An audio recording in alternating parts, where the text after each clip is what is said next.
Hello, and welcome back to the Thursday Night Kissaten podcast.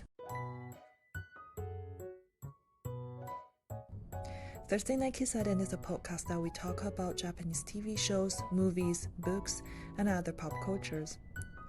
We update weekly every Thursday night around 5 p.m. This podcast is written and hosted by me, Cordelia.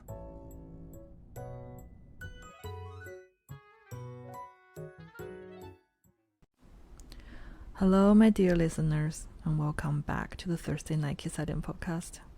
Happy November. Have you ever struggled with making small talks with your coworkers? Or perhaps you have tried to keep a firm boundary between your personal and professional life? Like, try not to share that much with your coworkers and try your best to only share the mayor binengmo with during the conversation. You know, for me, this has been an ongoing challenge for the past 14 years. Learning how to communicate effectively and also while balancing those boundaries, oh God. Communication, especially at a professional setting, is tough. It's never easy. So today, we're going to dive into a charming drama that touches on the topic of communications at professional place. Serve the highballs to the girls at the snack bar. スナック女子にハイボールを。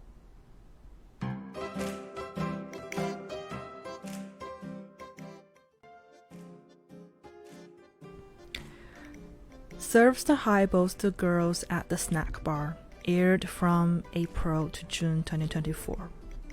It stars Sayaka Yamaguchi and Kana Kita, and with a story written by Aiko Kana, who is a former comedian. The plot revolves around a small bar called Margaret, which has become a popular nighttime spot for a young person like our main character, Satsuki. Satsuki is an office lady. People call her Saki. And at the bar, she meets a very charming mama-san who is the bar owner and who helps our young Saki solve her troubles. The comedy unfolds as the interactions between Saki, the mama-san, and all the other funny regulars at the bar and take it to a center stage. And since the scriptwriter is a comedian herself, the punchlines are so witty and well-timed, with a theoretical styles that adds to a very dramatic speed to the story. The snack bar itself just feels like a stage and offering all the actors and personnel a space for performance with a quick and sharp exchanges, which is, I think, one of the most cute shows that you can watch during the lunchtime or when you drink alone after work, for sure.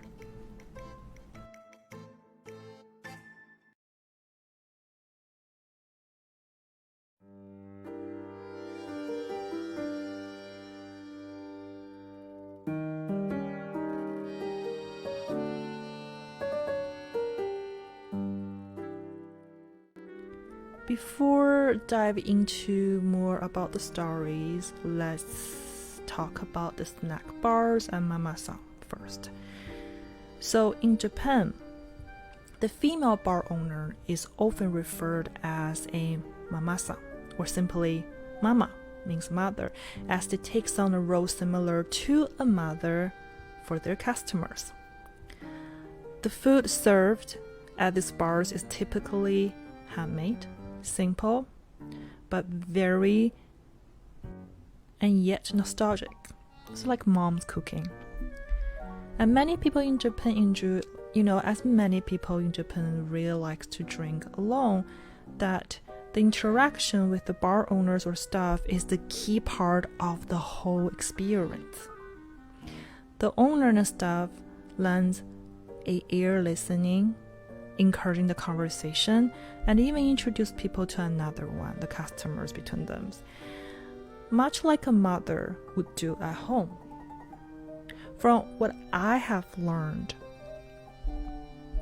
that a good bar in Japan isn't just the great drinks and food. Sure, those are key, but it's also about having an owner who can create the most warm and welcoming vibe.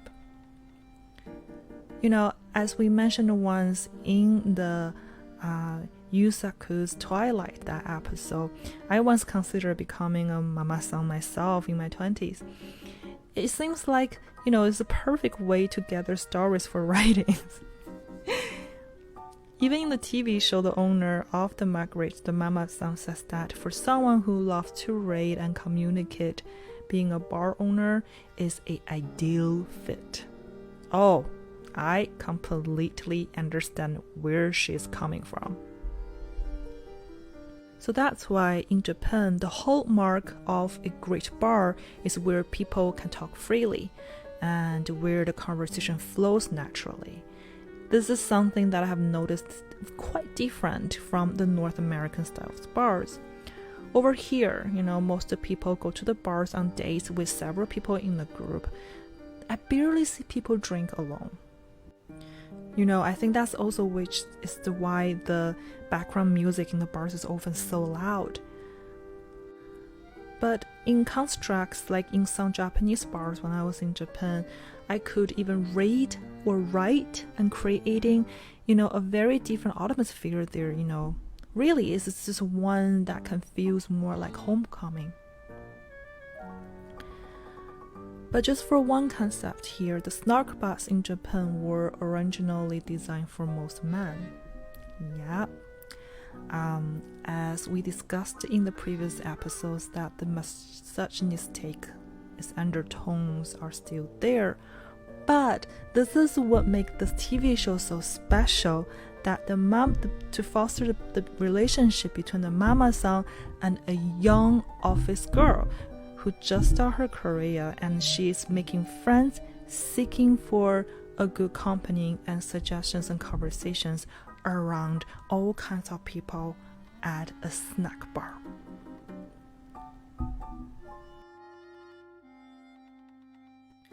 Okay, so on the topic of the communication at work. So Satsuki often comes to the bar to vent about her boss. Miyanishi, that's his name. From her perspective, Miyanishi is just an old-fashioned oji-san, old man, who loves to give suggestions while she didn't even ask, uses baseball as a metaphor for almost everything that he talks, and hands out work after 6 p.m. and assigns her for the most difficult tasks while letting others just waste their time on whatever other things. Oh my god. It does sound very stressful. But after bringing a junior colleague to the bar one time, Satsuki's boss, Miyaki, actually shows up there for a drink. This here, he witnessed where the Satsuki's effortless making conversation with people from different generations on topic to another topic, love and happy. She just sees her just enjoying her life and have the most happiest time after work, which is amazing. So that's why for the first time ever, Satsuki and Miyanishi have a very deep and generous conversation. Miyanishi explains that he gives her challenging tasks because he knows she can handle them. But here's the key. He also encourages her to voice her concerns. This Oji-san just simply reminds her that the work environment isn't just something, it's a given.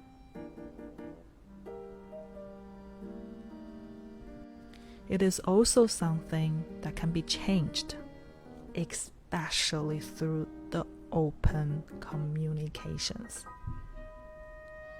He says it is true that work is just work and no one wants to pour their whole hearts into it. Everyone has their own life. But still, Miyanishi urges Satsuki to have a little hope in people and try communicating more openly with her colleagues. Don't assume others won't understand your needs and ideas, Miyanishi says. And he says the trust is built through communication. He uses a funny thing. The metaphor finally is not a baseball anymore. He says, you seem really dislike to lend me your phone charger. Why?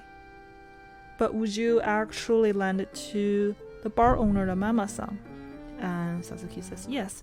And here they go. Miyashi said, because came from trust. You trust her, but you don't trust me. That's the reason why you don't want to borrow it to me, isn't it? And with that short story, the mama-san gives the summary there and says that, Saki, really, open your heart a little bit. Do not assume. Give a try to talk to people at work. I forgot who told me once in the past that being a mama-san requires a very high level of emotional intelligence. Right? Like, think about it, really. During the conversation with the customers, they need to quickly grasp the larger picture. Sometimes the customer maybe only comes in once. And then after listening, they must play the role of both mother and a therapist. And they need to encourage further conversation if it's necessary to get more information. And while at the same time making drinks and food and thinking on their feet. That's a lot of work. And, that's also, the screenwriter really captured that of all the wisdoms that mama-san can have. And that's also, and to manifest it in this whole story and how the female can help female, woman help a woman, girl help girls, to overcome the hardship that they have. Snack bar cannot just for men, it's for everyone. That's why, someone like the mama-sans could easily excel in any company if they wanted to. As we mentioned in the previous episodes, that how hard actually for women to find a job. But they are capable. They're amazing. They're awesome. And at the end of this story, the mama-san Mama Margaret hands over her own business to one of her customers, and she goes on to become a consultant at a big firm. Wow, sounds like a fantasy. But what the writer tried to say, what the story tried to bring to us is that it's possible, they're capable, and they're way more capable than anyone can imagine. Life experience is the key, and communication, of course, as well.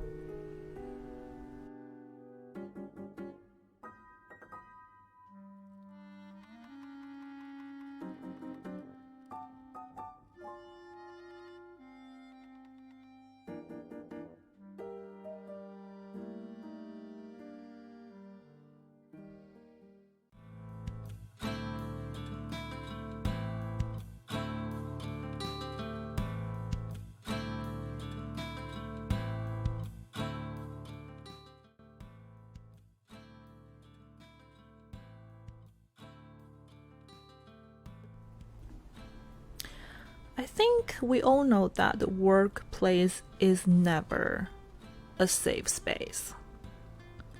No one comes to work to be healed. As there's because, we all know that there's so much policy, jealousy, and also competitions at workplace. And there is no such a thing as an easy job in the world. This is something that only that in the last 2 years I have truly been able to express myself at work with my own ideas and boundaries. I'm just happy finally I'm there a little bit. Sasuke in this TV show is very lucky to, have made friends and to have someone like Mama Margaret to consult and support her. And maybe there's something that we can do, also ask for help from right people. Never assume that people won't understand us. True. It definitely, the assumptions like create a wall that stop the smooth conversations. But it also helps many people like me in thinking that give us a light heart that when people don't understand us, we don't bother. But I do know that is all about finding the good balance there. Funny fact that when I started this podcast, I thought it was just for me, myself, my editor Grace, and my cat Charlie. But I have since learned that there are so many of the listeners out there listening. I hope this podcast can make itself as the snack bars that offering a comforting and healing vibe to those out there. Thank you. Thank you, my dear listeners, from the bottom of my heart.